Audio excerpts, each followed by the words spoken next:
guys at magandang umaga sa inyo. So for today's video nga pala, pupunta nga kami ng San Pedro dito sa may ilog. Pero yung gagawin kong video ngayon ay magpapalit ako ng throttle ng aking motor. So dadaan nga din pala ako dito sa may hub ng Shopee Express para kuhanin yung aking parcel para maikabit ko na yung throttle dito sa motor ko. So samahan nyo ko guys at tingnan natin kung okay ba yung throttle na nabili ko. Let's go.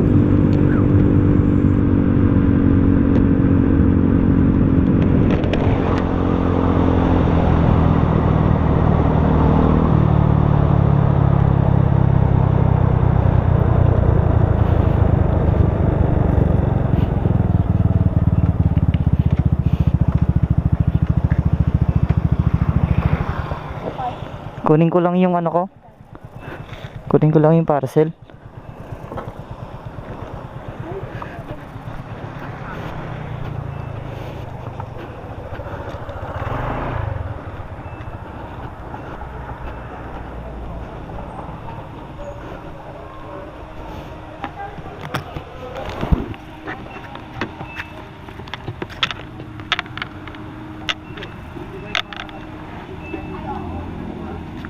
Sir, andyan na ba si Jason?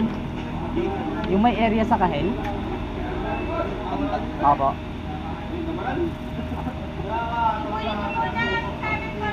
Ayan big shoutout nga pala sa mga magigiting nating mga rider. Ayan, grabe yung sinasalubong nilang init at ulan para ma-deliver yung mga parcel natin guys.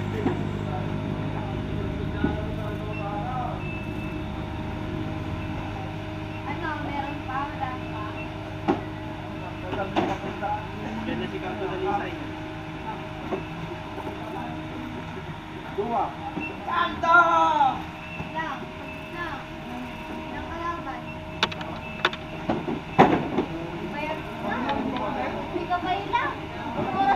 Ha?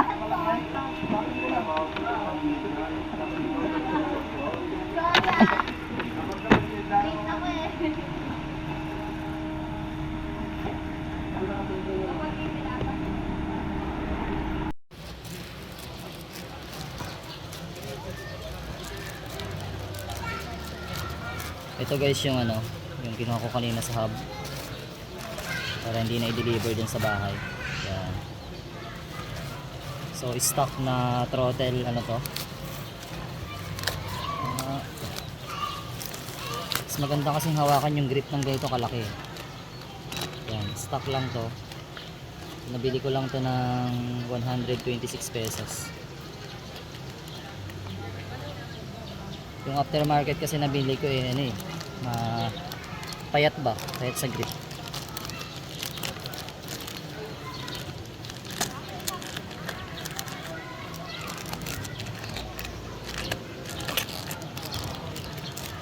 Yan. Mas mataba. Ikaw na focus ka. Ayun. Kaya patingin nung sa okay na? Sige, okay na. Ito pala yung ginagamit ko ngayon. Mas payat siya. Tapos kumpara mo dito, mas mataba. Ayan. So tatanggalin ko na to. Ayan, tapos ikakabit ko na to. Ayan, let's go.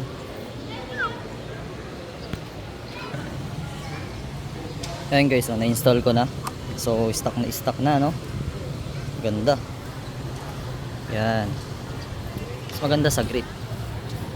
Mas malaki siya para doon sa aftermarket na nabibili.